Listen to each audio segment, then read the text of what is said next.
राजे को जन्नत दे विच खड़े हैं, नफल पढ़न दुआ मंगी, सारे दोस्तों का सलाम आख्या, जिन्हें आख्या जिन्हें मैंने सलाम आते आख्या उन्होंने भी आख्या, जिन्हें नहीं आख्या सारे दोस्तों का सलाम आख दिता।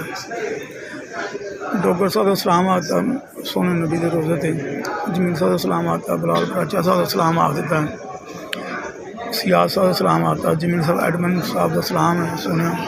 जल्दी जल्दी इतने इन्होंने बुला ला सारे। अल्लाह पाक फैसल का कामरान सारे दोस्तों का सलाम आता, मलक राम बसां ठेकेदार का, जिन्हें इन्हें दोस्तों आख्या उन्होंने भी आता, जिन्हें नहीं आख्या सारे दोस्तों का सलाम आता।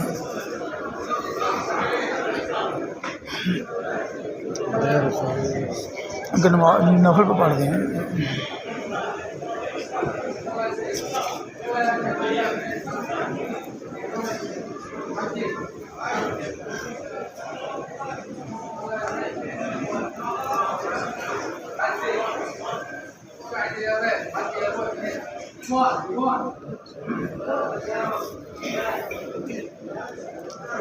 अल्लाह